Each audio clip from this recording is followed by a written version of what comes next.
Olá, queridos irmãos e irmãs, sejam bem-vindos ao nosso canal e à reflexão diária de hoje, quinta-feira da terceira semana do Advento. Evangelho de hoje, Lucas 7, 24 a 30.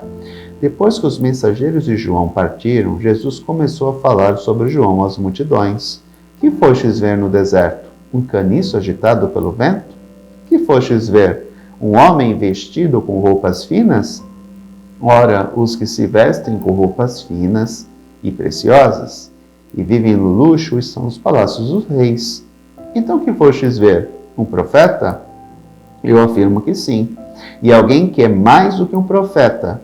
É de João que está escrito: eis que eu envio o meu mensageiro à tua frente.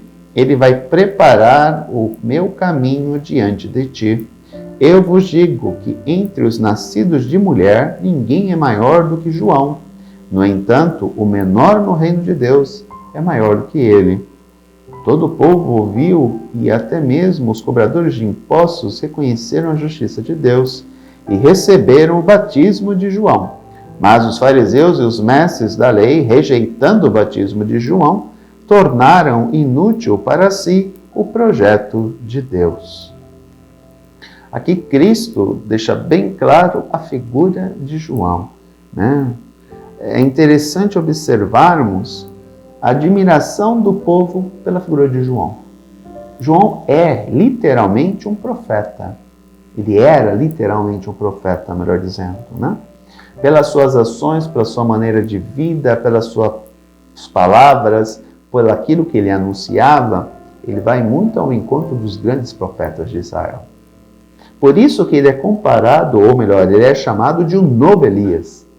Porque Elias também tinha uma palavra forte, tinha uma postura forte. Lembremos que Elias desafia os 500 e poucos profetas de Baal e os derrota diante da presença de grande parte de uma multidão, né? Então é interessante ele ser justamente comparado com o novo Elias, né? A volta de Elias. Porque é um homem que literalmente vive desapegado de tudo do mundo. A começar, ele vive no deserto, ele se alimenta de gafanhotos e mel silvestre, e ele veste uma roupa de pelo de camelo, de pelo de camelo. Ou seja, ele é totalmente desapegado da cidade. Alguns estudiosos dizem que ele vive no deserto para não se corromper com a cidade de Jerusalém, né? E chama a atenção isso. Então é um homem totalmente ascético, totalmente livre das questões do mundo. E o que ele anuncia? Um batismo de conversão, de perdão de pecados. Por quê? Porque ele tinha que preparar o povo para a chegada do Messias. Os corações tinham que estar libertos de todo o pecado para que pudessem estar puros a fim de que a mensagem do Evangelho pudesse penetrar nesses corações. Poderíamos dizer que João foi um grande preparador da terra boa. Ele arou, ele preparou o terreno para que a semente fosse plantada. Podemos usar essa comparação. Então, João foi o agricultor que preparou a terra para a implantação da semente.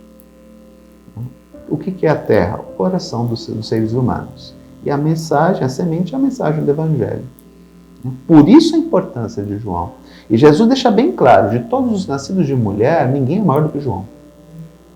Pela figura e pela missão dele. Entretanto, o menor no reino dos céus é maior do que ele. Por quê? Porque aqueles que já estão no reino dos céus já se tornaram como que anjos. Diferentemente de nós, humanos. Nós estamos convivendo com o pecado. João, por mais que não tivesse pecado, ele é ser humano. Sofria as tentações. Aqueles que já estão no reino dos céus não sofrem mais tentações. Por quê? Porque já se purificaram e já estão diante da presença de Deus. Portanto, o menor no reino dos céus é maior do que qualquer um de nós aqui, por mais santo que essa pessoa seja, né? E Jesus chama a atenção no final do texto para a seguinte questão, né? Muitos aceitaram, os cobradores de impostos, lembremos do texto que Jesus falava, né, nessa semana, que os cobradores de impostos e as prostitutas vos precederão no reino dos céus. Aqui ele diz, por que eles precederão? Porque eles acolheram a mensagem de João. Então estavam abertos à mensagem do Evangelho. Quando a mensagem do Evangelho lhes é anunciada, eles já estão preparados para acolher aquela mensagem.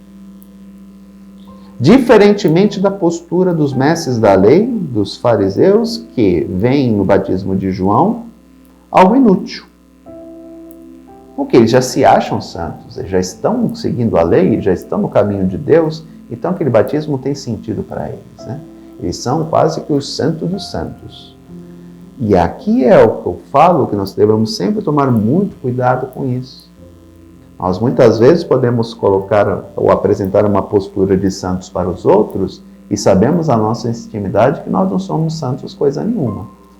Devemos tomar muito cuidado com essa postura. Sempre ter a postura de João, humildade. Não nos deixar levar pela arrogância, pelo desejo de querer aparecer. Nada disso. É agir com humildade. É viver totalmente mediante a graça de Deus. Se fizermos isso, agiremos como os publicanos e não como os fariseus. Lembremos que aquilo que Jesus mais criticava era a hipocrisia dos fariseus. Todo cristão católico deve compreender que ele deve fugir de todo tipo de hipocrisia, porque a hipocrisia era algo abominável aos olhos de Jesus. Um grande abraço, até amanhã, se Deus quiser. Tchau.